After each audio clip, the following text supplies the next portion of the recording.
저희가 이어가자고 하면은 어떻게 보면은 지금 저희 옆에 있던 이무석 부대표군이 또 많은 사람들한테 알려지게 된 게 어떻게 보면 부정선거 관련 아니겠습니까? 어떻게 보면은 그리고 이게 핵심이다 보니까 그리고 또 이제 스레드에 저희 그 이무석 군 치시면은 관련된 정보 있으니까 그 부분 이제 정확하게 읽어보실 분들은 이제 그걸 읽어보시면 되고 오늘은 그걸 살짝 이제 저희가 조금 간소화해가지고 한번 많은 분들이 조금 이해할 수 있는 방향으로 조금 얘기를 해보시면은 어떤 게 조금 핵심이고 또 어떤 부분에 있어서 부정선거가 명확하게 있다. 그리고 지방선거는 또 일반 총선과 대선과 다르게 조금 어렵다라고 이제 저희가 들었는데 그 부분에 있어서는 어떤 이유 때문에 그렇게 판단을 하시는지에 대해서 조금 얘기를 해주시면 좋을 것 같습니다. 이번에 제가 최근에 부정선거 관련해서 이제 파묘 글을 올렸는데 네네. 그게 이제 A웹 창설 과정에 대한 이야기를 조금 다루고 있어요. 근데 이제 A웹 그 창설을 할 때 이제 고문 명단을 보면은 MBC 사장으로 있는 저 권태선이 그 CEO로 있었던 회사입니다. 근데 그 A웹 고문담 이제 조찬 간담회 개최 결과라는 이제 문건이 하나 있어요.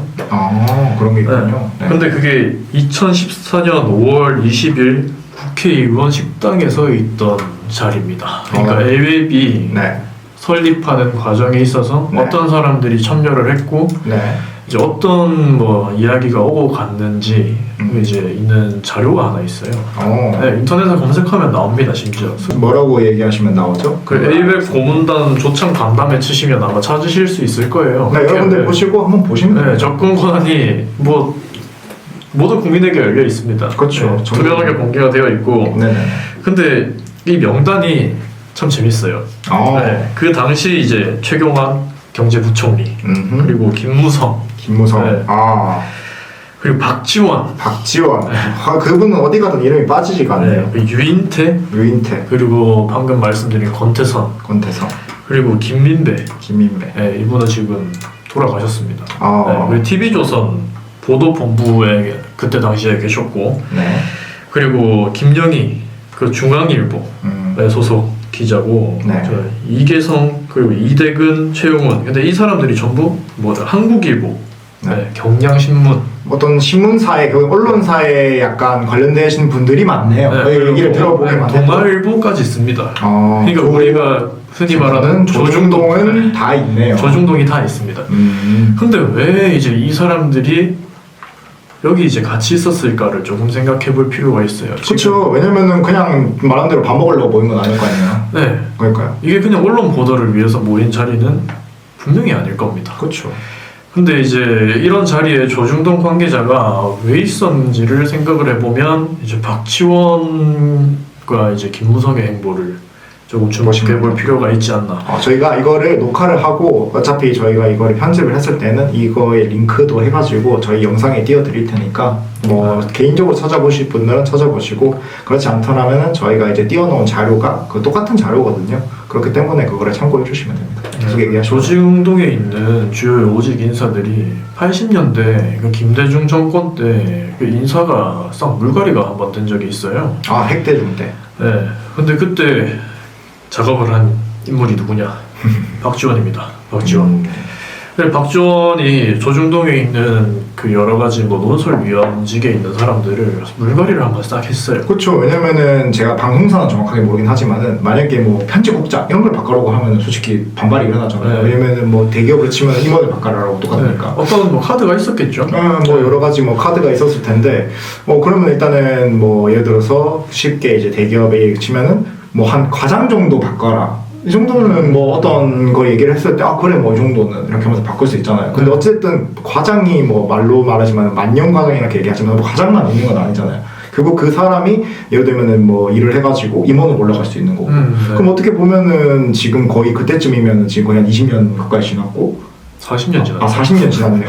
40년이 지났고 그럼 그 사람들이 처음에는 편집국장 그 과장 정도 있다 임원으로 지금 바뀌었네요. 네, 지금 다 높은 위치에 앉아 있는 주요 요직 인사들이 이제 자리를 꿰차고 있고 그리고 A웹 여기 그 고문단에 방금 말씀드린 이런 명단에도 그때 들어온 사람들이 있습니다. 네. 일단은 뭐 저희가 이거를 꾸며낸 것도 아니고 말한 대로 조창 간담회에 있으신 분 명단이 있으니까 네, 또 지금 어디에 있는지 오픈 소스기 때문에 어디에 있어서 지금 어디 자리에서 무엇을 하고 있는지만 보더라도 저희 하는 얘기가 그냥 뭐 과대망상 이런 게 아니라 그냥 정말 확인된 정보만 얘기한다는 걸 저희는 얘기를 하고 저희는 있는 그대로만 얘기를 하지 여기 뭐 살을 더 붙이거나 이런 거는 없이 진행하는 걸 뭐 지금 뭐 이런 방송 자체를 보시는 분들이 이제 뭐 여러 가지 정보도 많이 듣고 이제 특히나 이제 보수주의를 지향하는 사람들은 자기 스스로 찾아보는 사람들이 많아요. 그렇죠. 뭐 레거시 미디어에 휘둘리지 않고 이제 새로운 정보를 찾아보고 그 정보에 대해서 검증을 하는 분들이 많기 때문에 맞습니다. 뭐 이런 이야기를 조금만 해도 이제 충분히 알아들으시겠지만 그렇죠. 이재명의 지지율 여론조사 결과가 현실이라고 믿는 사람은 제가 봤을 때 없어요. 여론조사를 유튜버들이 했어요. 왜냐면 결국엔 언론에서는 저희가 생각했을 때는 이미 그 표본이 오염됐다라고 생각을 하고 결국에는 실질적으로 많은 사람들이 돌아다니면서 실질적으로 시민들한테 스티커를 받았어요. 뭐 어떤 좌파들은 뭐 그건 어차피 너희들 쪽에서 붙이는 거여가지고 그렇지 않냐라고 얘기를 하지만서도 그렇기 때문에 저희 유튜버들이 라이브 방송을 해가지고 실제로 돌아다니면서 스티커를 받았거든요. 그게 정말 실질적인 효과가 있는 여론조사라고 생각을 하는 게 뭐 물론 뭐 시간대나 아니면 뭐 특정 지역에 따라서 정치색이 엄청나게 바뀔 수 있죠. 그렇죠.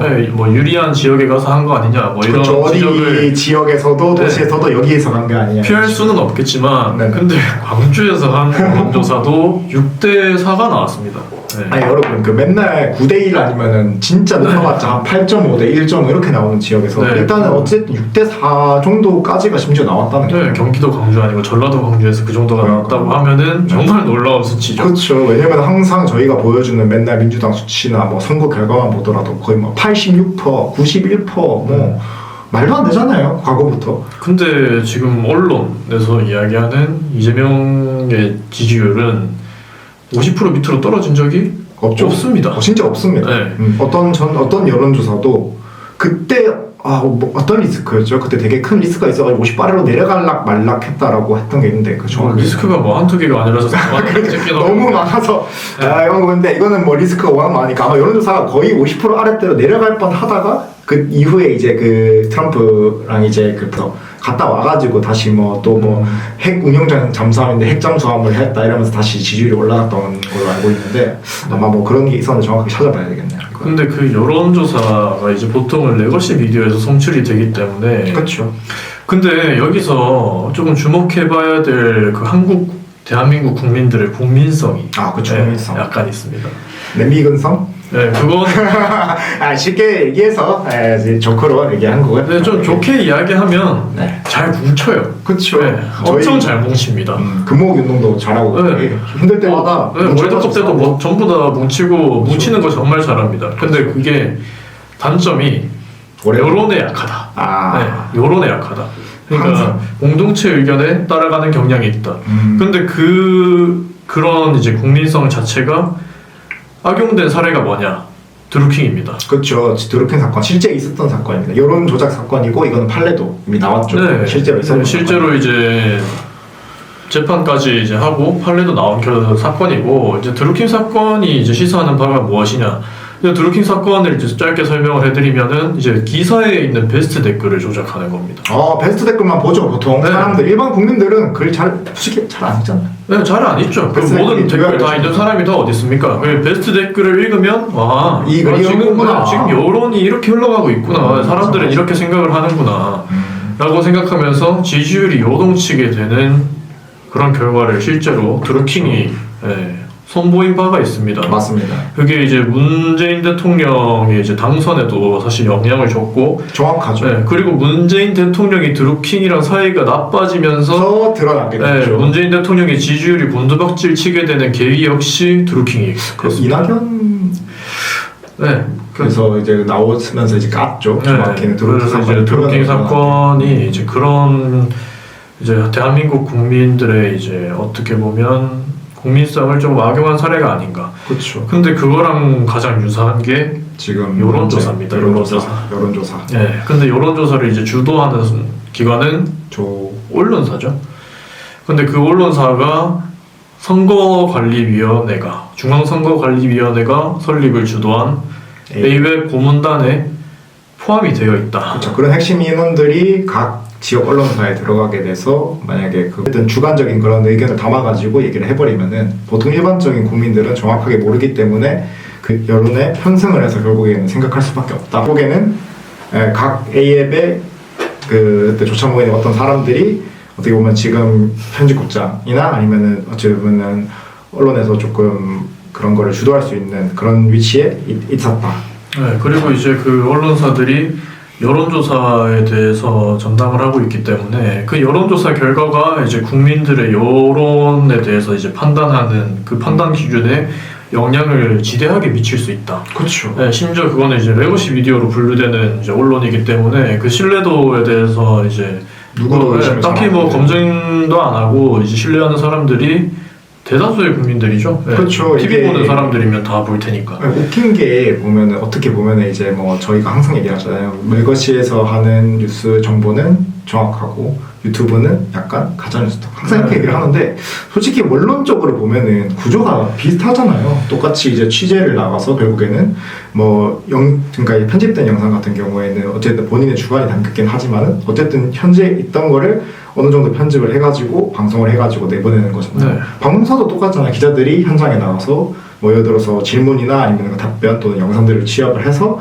이제 각 언론사로 돌아가서 몇 가지의 과정을 거쳐가지고 결국에는 거기도 뭐 어떻게 보면 주관을 조금 담을 수 있는 그렇게 이제 영상을 만드는데 왜 도대체 유튜브는 가짜 뉴스라고 사람들이 생각을 하고 왜 뉴스는 진짜라고 이렇게 생각할 수밖에 없는지 그 부분에 있어서 조금 항상 의문이 있더라고요. 좀 아쉬운 점이기는 하지만 그래도 뭐 실질적으로 이제 언론 활동을 하면서 뭐 나름대로 이제 공영 방송이다라고 이야기를 하면은 뭐 사실 뭐 신뢰도가 있어야 되는 게 사실이죠. 지당하죠.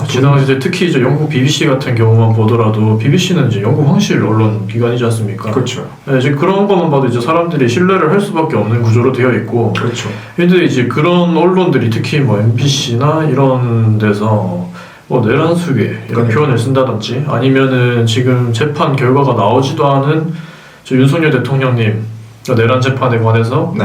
이미 이제 결론이 난 것처럼 완전히 유죄로 만들고 무죄 추정의 원칙을 이제 무시를 하고 이제 그렇죠. 그런 식으로 이제 보도를 하는 부분에서 지금 저희 같은 사람들은 레거시 미디어도 믿을 게 못 된다라고 그렇죠. 생각하는 사람들이 점점 많아지는 것이고. 그렇죠. 근데 그럼에도 불구하고 많은 대다수의 국민들은 네. 아직도 신뢰를 한다. 근데 그리고 이제 그런 사람들이 제시하는 여론 결과는 국민들의 판단 기준에 영향을 줄 수밖에 없는 구조로 되어 있다. 맞죠. 근데 이번에 이제 뭐 대선 과정에서 뭐 예를 들어서 A 후보자가 뭐 지지율이 60%, B 후보자가 40% 나왔는데 그게 실제로 개표를 해보니까 결과가 반대로 나왔다. 그러니까요. 그럼 사람들이 당연히 이상하다. 이상하다 의심을 하겠죠. 그렇죠. 근데 이거를 조금 더 바꿔서 생각을 해봅시다. 그 드루킹 사건이랑 엮어서 한번 생각을 해보자고요. 그러니까 여론에 지대한 영향을 주는 여론조사 결과를 언론사가 컨트롤을 하기 때문에 생길 수 있는 문제가 분명히 있다는 겁니다. 그렇죠. 이게 정확하게 그렇다가 아니라 그럴 수도 있다라는. 그럴 가능성이 있습니다. 네네. 근데 이런 가능성 자체는 열어두고 생각을 해야 돼요. 이제 몸이 아프면 병원 가봐야 되는 거랑 똑같습니다. 그렇죠. 잠이 안 오고 몸이 아프고 이러면 병원 가서 검사를 해봐야 되는 거예요. 네, 뭐 무슨 병인지 모르잖아요. 그렇죠. 네, 지금 저희가 선거하는 과정에서 어떤 일이 생겼는지 정확하게 모릅니다. 그리고 이미 뭐 많은 증거도 있고, 그러니까 이게 그렇잖아. 이게 그러니까 맞든 아니든 판단을 하는 거는 말한 대로 그러니까 이제 병명으로 치면은 진료를 받아야 되는 거고. 그렇죠. 그러면은 이제 지금 어떻게 보면 선거에 대한 지금 불신이 생겼기 때문에 그거를 어떻게든 이제 정부에서 나왔어. 왜냐면 또 민간에서 나왔다고 하면은 그거는 주관적인 게 개입이 되는 거니까. 네, 이제 조사하고 검증해야 마땅한 그렇죠. 것이죠. 나라에서 이제 어떻게 보면 해야 되는데 계속 이거를 해소하지 않고 계속 미루고 얘기도 안 꺼내고 있으니까 저희는 더더욱 이런 부분에 있어가지고 의문을 가질 수밖에 없는 거죠. 네, 그래서 사실 터진 게 12.3 계엄. 네, 계엄이라고 생각을 합니다. 특히 이제 윤석열 대통령님께서 그때 계엄 당헌 발표하실 때 언급을 하신 내용이기 때문에 이제 그 부분에 대해서는 필히 이제 검증을 해야 되고. 맞습니다. 네, 선관위가 그 검증 과정에 대해서 계속 기피한 것도 사실이고. 맞습니다. 근데 더 웃긴 건 이제 선거관리가 부실했다고 또 사과는 했어요. 사과는 하고 뭐 그때 국감에서도 뭐 그런 거에 대해서 뭐 완전히 이제 그러니까 저희가 선관위 시스템을 보면은 이제 원래는 따로 별도로 이렇게 돼가지고 운영이 돼야 되는데 어찌됐든 연결되는 그 시점이 있었다고 네. 인정도 했잖아요. 근데 이제 유럽 같은 경우에 좀 선진화된 선거 문화를 가지고 있는 나라들을 보면 투표 좀 이상하다. 그러면 전 국민이 투표합니다. 그러니까요. 네, 사실 그게 맞는 거죠. 그러니까 이게 반장 투표도 그렇잖아요. 30표가 이렇게 나와야 되는데 32표가 나왔다. 그러면 다시 해야 되는 거죠. 네, 뭐 국회에서 표결하는데 한 표 더 나왔다고 뭐 한 표 빼면 되죠. 이런 선거는 선거가 아닙니다. 그게 어떻게 선거입니까? 결국에는 신뢰고 선거는 곧 신뢰고 결국에는 선거가 우리 일반 국민이 나라에 할 수 있는 명확한 권리. 네, 최고의 권리를 이제 침해 당했다고 봐도 네. 저희는 무방하기 때문에 저희가 이렇게 화를 내거든요. 네, 국민으로서 지당하게 챙겨야 되는 저희의 권리고 저희의 참정권이고 저희의 주권인데 그거를 지금 허술하게 관리하는 거를 그냥 보고만 있는다? 말이 안 되는 거죠. 네, 이거는 지금 자유민주주의 시민으로서 그렇게 하면 안 됩니다. 네, 그리고 솔직히 대의 정치인데 그런 우리가 어떻게 보면 정치를 맡길 정치인이 정말 명확한 우리가 원하는 신뢰 있는 선거로 당선이 됐는지 아니면 말한 대로 아까처럼 여러 가지 문제가 발생해서 그렇게 당선된 건지. 네. 만약에 후자면은 저희가 어떻게 그 사람을 믿고 대의 정치를 맡기겠습니까? 네. 저희도 일상이 있고 하고 싶은 게 있는데 거기에 집중하기 위해서 어떻게 보면은 저희가 그 국회의원들이나 이런 사람들한테 대의 정치를 맡기는 대리인이죠, 저희. 근데 그 대리인을 맡길 수 있는 그런 과정과 그런 신뢰가 없으면은 어떻게 맡기겠어요? 선거가 의미가 없어지는 그쵸. 상황이 오는 거니까. 그러니까. 네, 뭐 북한에서도 선거하지 않습니까? 그렇죠. 선거하는데. 네, 북한도 찬반 투표합니다. 네, 뭐 거의 뭐 누군지 뭐 누가 그 날아갈래 뭐 네, 확인하는 근데 그런 상황은 아니지만 북한의 선거 시스템 앞에서 감시하는 사람 다 있고, 그렇죠. 네, 이제 누가 반대표 어디지? 넣으면은 이제 뭐 다음번에 못 보는 거. 네, 뭐 아우지 탕방을 그렇죠. 가든지 가든지. 수용소로 가든지 뭐 그렇게 되니까 뭐 그런 드럼통이나 선거가 이제 무슨 의미가 있습니까? 그러니까. 뭐 그냥 극단적으로 설명해서 이런 것이지 네. 지금 대한민국의 선거도 신뢰성에 대해서 이제 의심을 하고 검증을 받을 필요성은 충분히 있다. 그렇죠. 네. 그렇기 때문에 저희는 아까 어제 원론적으로 얘기했지만서도 그런 걸 명확하게 얘기해 주는 사람을 당연히 따라가는 게 정상이고 그렇죠. 그리고 그런 어떻게 보면은 거를 명확하게 앞에서 주장할 수 있는 사람들한테 힘을 줘야 되는 게 정상이며 그리고 어찌됐건 말씀하신 대로 지금 현실적인 정치에서는 어쨌든 의원석을 갖고 있기 때문에 그 사람을 그런 정당이나 이런 거에 대해서 뭐 힘을 실어줘야 된다. 그리고 장영 대표도 우리가 생각하기에는 그래도 그런 부분에 있어서 목소리를 내주는 사람이라고 판단해야 되기 때문에 저희가 밀어줘야 된다라는 건 확실하지만서도 그렇지만 그거에 대해서 더 명확하게 얘기를 해주고 어떻게 보면 더 앞서서 싸우고 있는 쪽에도 힘을 실어줘야 되는 게 정상인 거죠. 이거를 나랑 그냥 맞지 않다고 해서 나랑 조금 다르다고 해서 그거를 억누르고 그런 목소리마저 못 내게 한다면은 결국에는 뭐 말씀 도루묵 아니겠습니까? 네, 충분히 토론이 필요한 부분이라고 생각을 하고 그렇죠. 이제 제가 좋아하는 토론. 처음에 이제 오프닝 할 때도 이제 좀 이야기를 했지만 네. 잘못된 부분에 대해서 네. 이제 당원들이 원하지 않는 목소리를 낸 부분에 대해서는 비판해야 됩니다. 그렇죠. 저희가 항상 원하는 게 항상 좌파들이 싫어하는 그 내로남불을 정말 싫어하는 거지 않습니까? 네. 잘못을 했는데도 뭐 조금 친하다고 또는 네. 나랑 뭐 어떤 연관관계가 있어서 얘를 날리면 내가 피해가 가니까 애초에 그런 마인드를 갖고 만약에 똑같이 가버리게 된다면은 저희가 좌파를 욕할 이유도 없고 그리고 그렇죠. 뭐 우리가 그 사람들한테 화를 낼 수도 없는 거예요. 네, 저희가 민주당 인사들한테 화를 왜 냅니까? 그러니까요. 저 사람들은 이제 잘못한 부분에 대해서 우리는 괜찮다. 이번에 조진웅 사건 보셨지 않습니까? 그러니까요. 우리가 조진웅이다 이러고 있습니다. 그러니까 뭐 본인들이 뭐 정가가 생기고 싶으신가? 네, 뭐 조국은 뭐 모든 범죄자들은 뭐 미래가 있다 이런 이야기 하는데 그리고 그때 뭐 피해자들은 뭐 과거 없습니까? 그러니까. 말도 안 되는 소리죠. 피해자들의 과거는 무시하고 범죄자들의 미래만 챙기겠다. 이 세상에 이런 논리가 세상에 어디 있습니까? 그러니까 범죄자들은 내가 죄값을 다 했기 때문에 끝난다. 그럼 피해자들은 계속 죽을 때까지 어떻게 보면 갖고 가야 될 수도 그리고 있는데. 저희가 정말 싫어하는 이분법적인 내로남불 사고인데 이제 네. 그런 부분에 대해서 저희가 비판을 하지 않는다. 그러면 저희도 이제 그 사람들이랑 다를 바가 다른 바가 없어지는 거죠. 잘못된 부분에 대해서는 잘못됐다고 이제 애정어린 비판을 하되 그렇죠. 이제 그 속에 이제 어떤 일이 있었는가, 어떤 정치적인 계산이 있었는가, 네. 아니면 어떤 정치적인 흐름에 의해서 이런 일이 생겼는가. 이제 그거를 저희가 네. 토론을 해야 될 때입니다. 그렇죠. 얘기를 해야 되고 이야기를 꺼내야 되고 그러니까 말한 대로 사람이 뭐 100% 도덕적으로 완벽할 수는 없잖아요. 솔직히 그러면은 제가 생각했을 때는 그 종교에서 생각하는 예수님부터 하나님부터 시작해서 뭐 아니면은 뭐 기타 종교들의 성인 군자 정도는 돼야지 저도 도덕적인 게 100% 해결이 됐다라고 봅니다. 솔직히 확인이 안 된 부분이긴 하지만서도. 근데 말한 대로 저희가 얘기하는 거는 어찌됐건 현실적인 부분도 저희가 모르는 거 아닙니다. 저희도 어찌됐 보면은 둘 다 뭐 나이가 적지 않고 또 그런 부분에 있어서 생각을 하지만서도 항상 저들은 그렇게 우리가 생각하는 상식의 수준을 이미 너무 더 넘어버린 행동들을 많이 하고 있고 그러고 그런 상황이 어떻게 보면은 타인에게 만약에 피해를 끼치지 않은 정도라면은 그냥 뭐 너희들끼리 우리가 늘상 그렇게 해왔듯이 너희들끼리 이렇게 하면서 그렇게 해라로 끝났을 텐데 지금은 그게 아니라 그게 실질적으로 저희가 이렇게 생각하고 있는 어떻게 보면 어느 정도 생각하는 수준을 완전히 아득히 넘어서 이 사람들이 말도 안 되는 행동을 하고 있으니까 저희도 이제는 도저히 참을 수가 없다. 그렇기 때문에 우리가 말하지 않고 만약에 행동하지 않으면은 이 세상이 진짜 저 말도 안 되는 사람들의 세상으로 돌아갈 것 같으니까 저희가 행동을 하기 시작을 한 거죠. 어떻게 보면.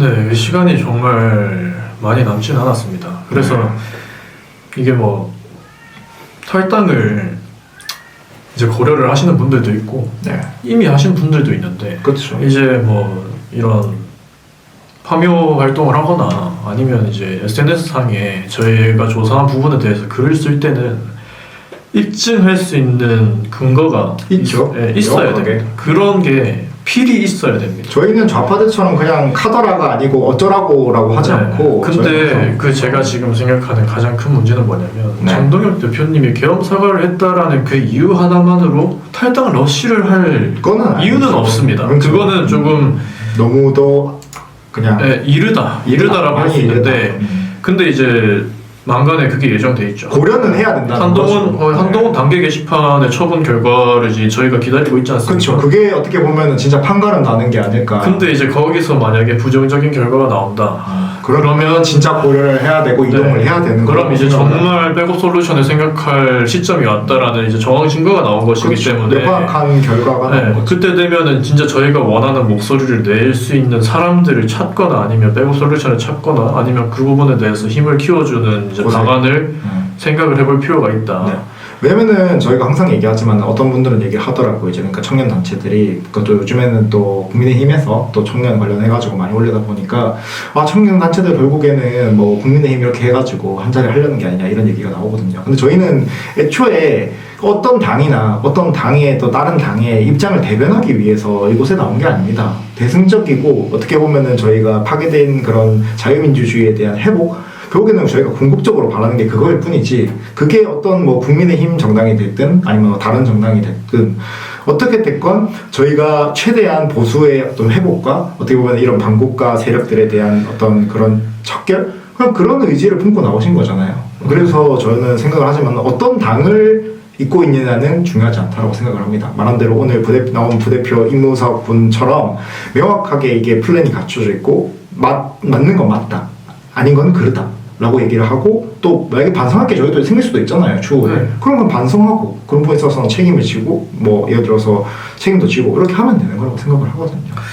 그래서 그래서 싸움입니다. 그렇죠. 저희의 싸움이고 그 누구도 대신해주지 못하는 상황에 직면을 했어요. 그렇죠. 지금 저희가 흔히들 말하는 반국가 세력이라는 사람 이제 그 단체들은 1, 2년 싸운 결과물이 아닙니다. 그렇죠. 수십 년 동안 이미 체계와 어떻게 보면은 실질적인 확인을 거쳐가지고 이만큼까지 보수적으로 잡아도 40년이 넘었습니다. 40년. 그렇죠. 엄청 긴 세월이죠. 그 40년이라는 세월 한 세대보다 더 긴 시간을 쌓아 올린 그런 세력에 대해서 대항을 하기에 아직은 너무도 아직 저희가 결집을 하기 시작하고 싸우기 시작한 시간이 그렇게 길지 않지 않습니까? 그렇죠. 1년밖에 안 되는데.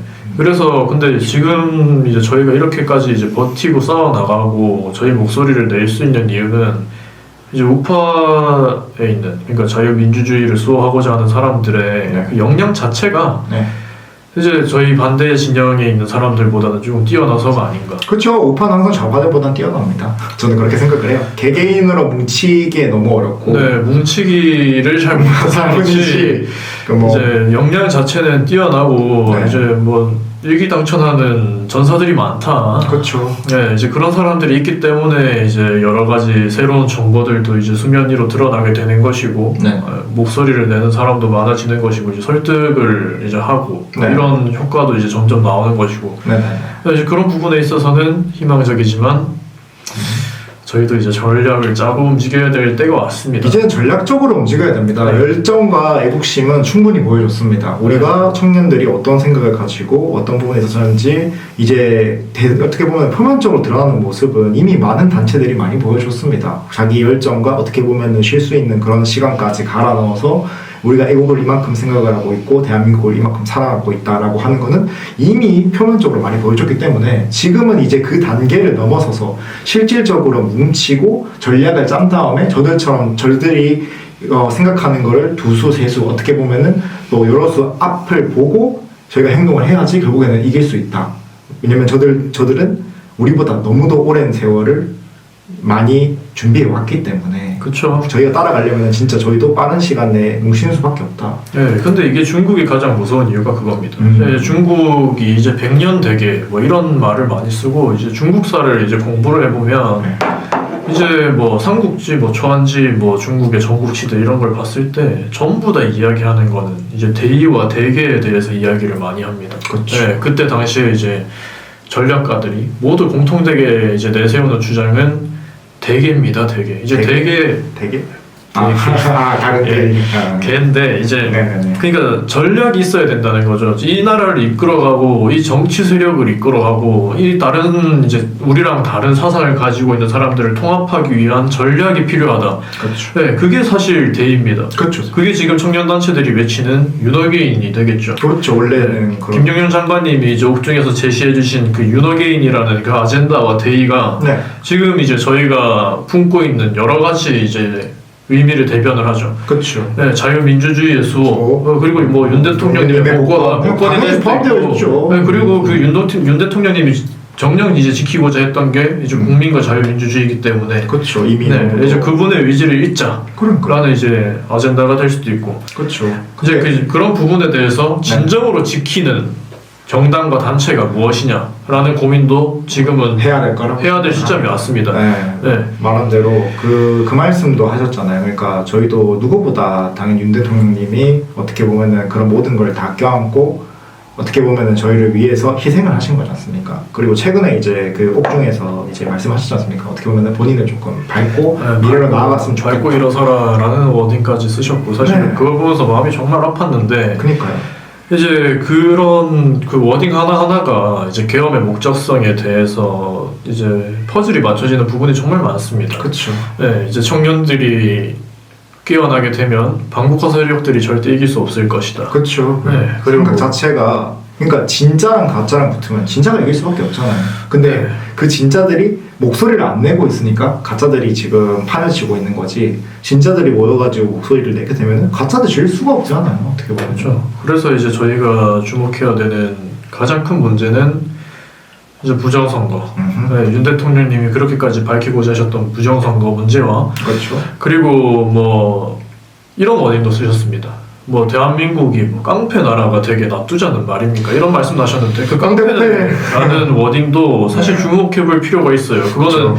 정말 심각한 문제입니다. 그렇죠. 왜 그 어떻게 보면 검찰총장까지 올라가신 분이 네, 지금의 정치를 깡패라고 비유를 했다라는 거는 그만큼 그렇게 판단한 근거가 있었기 때문에 얘기를 했다고 생각을 하거든요. 네. 그 최근에 이제 이 부분에 있어서 가지고는 뭐 더 추가로 얘기를 하자면 이제는 뭐 국제적인 것도 조금 포함이 돼야 돼가지고 지금 이야기를 좀 국제적인 걸로 이제 조금 바꿔서 더 혹시 뭐 아니면 뭐 부정선거 이 부분에 대해서 부정선거에 대한 그 자세한 이야기를 뭐 좀 시간을 두고 이제 천천히 해도 좋을 것 같고. 네, 오늘은 약간 큰 맥락만 파악하신다고 생각을 하고 저희가 이제 지금의 여러분들한테 보여드리는 영상은 저희 농계단이 어떤 생각을 가지고 그리고 또 어떤 아젠다를 가지고 또 어떤 대의적인 생각을 가지고 행동하는지에 대한 대략적인 설명을 해드린 거고요.